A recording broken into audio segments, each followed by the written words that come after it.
আসসালামু আলাইকুম ওয়া রাহমাতুল্লাহ। সম্মানিত বন্ধুরা, আশা করি আল্লাহর রহমতে সবাই ভালো আছেন। আমি আপনাদের দোয়ায় আল্লাহর রহমতে অনেক অনেক ভালো আছি। আজকে এই ভিডিওটি আপনাদের মাঝে খুবই গুরুত্বপূর্ণ। যারা অনেকদিন যাবৎ আমার কাছে অনেক রকমের প্রশ্ন করে আসছেন বা প্রশ্নের উত্তরগুলো আপনারা পাননি, সেই প্রশ্নের উত্তরগুলো এখনই আপনাদের মাঝে দিয়ে দিব। আর অনেকেই ইতিমধ্যে আমাকে ফোন দিয়েছেন, যোগাযোগ করার চেষ্টা করেছেন, বা অনেকে বিবাহের জন্য অনেকবার নক করেছেন, বা অনেকে ফেক ভিডিও তৈরি করার চেষ্টা করছেন, বা আমাকে নিয়ে মিথ্যা অপবাদ দিয়েছেন। যদি বিষয়গুলো এখন আপনাদেরকে ক্লিয়ার করে দিই, তাহলে আপনাদের মনে সন্দেহ জাগবে না। আমি ভিডিও শুরু করার আগে আপনাদেরকে সালাম দিচ্ছি, অবশ্যই সালামের উত্তর নেবেন। সালামের উত্তর নেওয়া ওয়াজিব। পরবর্তীতে বলবো, যাদের ভালো না লাগে দেখবেন না, বা এই ভিডিওগুলো দেখবেন না, চলে যাবেন। কারণ মূল বিষয় হলো, আমি আপনাকে জোর করে আমার ভিডিও দেখতে বলি না, বা জোর করবও না। যাদের ভালো লাগবে তারা থাকবেন, ভালো না লাগলে চলে যাবেন। আমি বলি নাই যে আমার ভিডিও আপনারা দেখতেই হবে। আশা করি বুঝতে পারছেন। আমি আপনাদেরকে হাত জোর করছি, প্লিজ আপনারা চলে যাবেন। আপনাদের ভিডিও দেখার কোনো ইচ্ছা নাই, কিন্তু আমি জোর করে কাউকে আমার ভিডিও দেখতে বলি না। এখন চলুন মূল ভিডিওগুলো শুরু করি। আমরা যেই ভিডিওগুলো বা যেই কন্টেন্টগুলো আমরা তৈরি করি, কিছু নিউজ আমরা প্রচার করি। এই ক্ষেত্রে কয়েকটা ভাগে বিভক্ত হয়েছে আমাদের কাজগুলো। এক নম্বরে হলো, আমরা যখন নিউজ প্রচার করতাম, আমি একটা পত্রিকার সাথে তখন জড়িত ছিলাম। সেখান থেকে বের করে আসার পরে আমরা বিভিন্ন জায়গায় বিভিন্ন নিউজ করেছি, এবং সেগুলো সোশ্যাল মিডিয়ায় আমরা দিয়েছি। এর সাথে সাথে আমরা একটা প্রতিবাদী ভিডিও শুরু করলাম, যেখানে আমরা ভাবলাম যে ইসলামিক মাইন্ডের কিছু ভিডিও তৈরি করি, যেখানে মানুষগুলো দেখে উৎসাহ পায়। তখন আমরা বিভিন্ন জায়গায় গিয়ে বিভিন্ন সাধারণ মানুষকে আমরা ইসলামিক কোশ্চেনগুলো করে থাকি, আর সেগুলোর উত্তর তাদের কাছ থেকে আমরা জানার চেষ্টা করি। কিন্তু বাংলাদেশে প্রায় 50 থেকে 60% মুসলিম, তারা কালিমা এবং কোন নবীর উম্মত সেটাও তারা জানে না। সেটাই আমি সেটা প্রমাণ করলাম, এবং কি তাদেরকে শিখিয়ে দেওয়ার চেষ্টা করলাম। পরে দেখলাম না, এটা নিয়ে মানুষে টোল করার চেষ্টা করে, বা ইসলামকে ছোট ছোট একটু আমার বিবেক থেকে মনে হয়, তাই সেখান থেকে বেরিয়ে অন্য একটা দ্বারায় চেষ্টা করলাম, যারা ইসলামকে নিয়ে খেলে, অর্থাৎ যারা মাজার পূজারী, বা মাজারে সিজদা করে, বা মাজারের সাথে যারা পুরোপুরিভাবে জড়িত, অর্থাৎ মাজারে যারা ধূমপানের সাথে যারা নেশাদ্রব্য জিনিস পান করে, মাজারে যারা জিয়ারতের নামে যারা সিজদা করে, শিরিক করে, আরো বিভিন্ন রকমের গান বাজনা করে, যেগুলো ইসলামের সরাসরি নিষিদ্ধ করা হয়েছে, সেই কাজগুলো যারা চালিয়ে যাচ্ছে, আমরা চাইলাম তাদের বিরুদ্ধে খুব দ্রুত আমাদের একটা অ্যাকশন নিতে হবে। তাই তাদের বিরুদ্ধে আমরা দ্রুত অ্যাকশন নেওয়া শুরু করি, এবং সেগুলো সোশ্যাল মিডিয়া ভিডিওগুলো দেওয়ার চেষ্টা করি। এমনকি মাজারে যারা বন্ড বাবা, বন্ড পীর, পীরে কামেল দাবি করে, মূলত তারা ঠিকমতো কালেমাও জানে না, কোন নবীর উম্মত সেটাও জানে না। যে কবরে শুয়ে আছে, যে মরে গেছে, তাকে নিয়েই তারা ব্যস্ত আছে। মূলত যেই ব্যক্তি মরে গেছে তাতে আমাদের কোনো প্রয়োজন নাই, কারণ সে আমার বিন্দু পরিমাণ উপকার করতে পারবে না। সেটা ওই মাজার পূজারীরা কখনো বুঝতে চায় না। তাই তারা বিভিন্ন রকমের ভাষায় আমাদেরকে হেনস্থা করার চেষ্টা করে। কিন্তু সকল বাধা পেরিয়ে আমরা বাংলাদেশের বিখ্যাত শাহজালাল, শাহপরাণ সহ খানজাহান আলী, শাহ আলী, বিভিন্ন বড় বড় মাজার আর আমরা গিয়েছি, এবং সেখানে গিয়ে আমরা সুন্দরভাবে ভিডিও শ্যুটগুলো করেছি, আর সেগুলা সোশ্যাল মিডিয়ায় আমরা আপলোড করেছি। তখন সেখানেও কিন্তু প্রশাসন গিয়ে অভিযান চালাইছে, এবং আমাদের ভিডিওর সাথে মিল রেখে তারা সত্যতা পেয়েছি। আর যদি আমাদের সেই ভিডিওগুলো ফেক হতো বা মিথ্যা হতো, অবশ্যই আমাদেরকেও আইনের কাঠগড়ায় দাঁড়াতে হতো। তাই আমরা যেই ভিডিওগুলো তৈরি করি, সত্যতা নিয়ে ভিডিওগুলো আপনাদের মাঝে তৈরি করি। এবার আসুন, পরবর্তীতে আমরা আরেকটি কাজ ধরেছি, সেটা হলো আমরা বিভিন্ন জায়গায় বিভিন্ন রকমের মেয়েদেরকে আমরা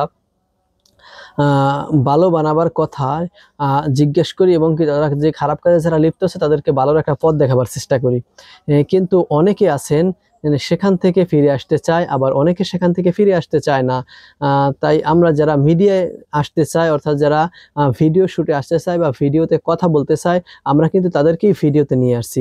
যারা ভিডিওতে আসতে চায় না, ভিডিওতে কথা বলতে চায় না, বা ভিডিওর সামনেও আসতে চায় না, তাদেরকে কিন্তু আমরা কখনো ভিডিওতে নিয়ে আসি না। আশা করি আপনারা বুঝতে পারছেন। আরেকটি বিষয় হলো, জোর করে কাউকে আমরা ভিডিওতে আনি না। তাদের ইচ্ছে আমাদের ভিডিওতে আসে, বা ভিডিও করার জন্য তারা আসে। তৃতীয় আরেকটা বিষয় হলো যে, আবাসিক হোটেলের মেয়েকে অনেকেই বিবাহ করতে চেয়েছেন, বা কি পরিমাণ তারা সেখানের ভালো হয়েছে। মূল উদ্দেশ্য হলো যে, আবাসিক হোটেলে যারা কাজ করে, বা যারা খারাপ মহিলা, বা যারা খারাপ হয়ে গেছে, তারা শতকরা 1% ভালো হয়, 99%ই খারাপ থাকে। আমি এই কথাটা এই জন্য বলছি যে তাদেরকে ভালো বানাতে চাইলে সে কখনো ভালো হতে চায় না। আপনি যদি তাদেরকে ভালো পথ দেখান, তাদের গাড়ির রকেটটা ব্যাকা হয়ে গেছে। মূলত তারা টাকার নেশায় পড়ে গেছে, তারা দুনিয়ার মায়ায় পড়ে গেছে, তারা ওখান থেকে বের হতে চায় না। আর বের হতে চাইলেও আমি যদি তাদেরকে ভালো কথা বলি, পাশ থেকে আরো 4-5 জন এসে তাদের আবার খারাপ বানিয়ে নিয়ে যায়, বা খারাপ বানাবার কথা বলে, বা টাকার লোভ দেখে আবার ওই পথে তাদেরকে নিয়ে যায়।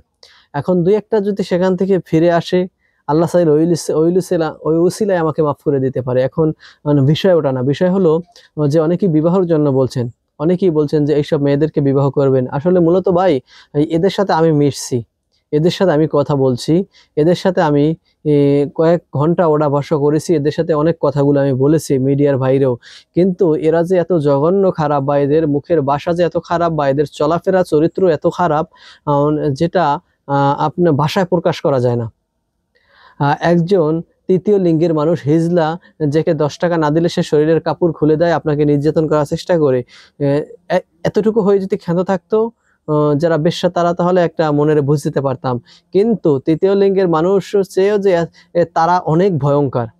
তারা শুধু আপনাকে হেনস্থা করবে না, প্রয়োজনে আপনার গায়ে হাত দিবে, আপনার সাথে এমনভাবে খারাপ আচরণ করবে, বা আরো অন্য কিছু করার চেষ্টা করবে যাতে আপনার মান সম্মান হানি হয়, বা অথবা আপনি দুনিয়া থেকে আপনি মরে যেতে চান, এমন কিছু করার চেষ্টা করবে আপনার সাথে তারা।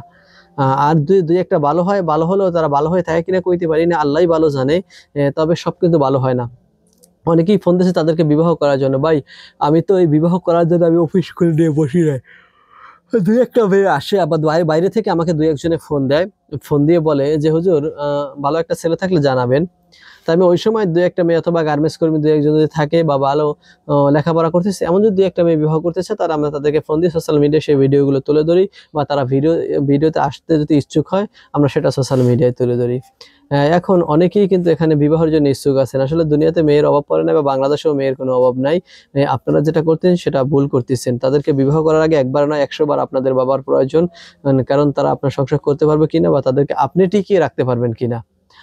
খালি বিয়ে করবো কথাটা বললেই হয় না। আসলে মূলত ওই মেয়ে ছাড়া দুনিয়াতে আরো অনেক মেয়ে আছে, বা বাংলাদেশে অনেক মেয়ে আছে, ডিভোর্সি অনেক মেয়ে আছে। ঠিক আছে, চাইলে আপনি তাদেরকে বিবাহ করতে পারবেন, চাইলে আপনি তাদেরকে বিবাহ করেন, কোনো প্রবলেম নেই। কিন্তু এইসব মেয়ের দিকে বেশিরভাগ হাত বাড়াইয়েন না। কারণ আমি যাদের সাথে কথাবার্তা বলছি, তাদের মুখে মধু অন্তরে বিষ। এটা মনে রাখবেন। আমি এই বাকিটা আর বললাম না। তাদের মুখে মধু অন্তরে বিষ দিয়ে তারা কথাবার্তা বা চলাফেরা করে। তাই তাদেরকে কথাবার্তা বলতে হলে অবশ্যই সতর্ক সাবধানতার সহিত আপনার কথা বলতে হবে। তা না হলে আপনাকেও কিন্তু বিপদে ফেলাইতে 2-1 সেকেন্ড সময় লাগবে না। কারণ তাদেরকে এত সোজা বা সরল মনে করেন না, কারণ তারা এত সাধারণ মানুষ না, তারা অনেক ভয়ঙ্কর। আশা করি আমার কথাগুলো আপনি 100% শিওর হয়ে নিবেন। তারা কিন্তু বেশি সুবিধাজনক না। এতক্ষণ কথা বলছি, যদি কথার ভিতরে কোনো ভুল হয়ে থাকে ক্ষমা দৃষ্টিতে দেখবেন। আল্লাহ হাফেজ।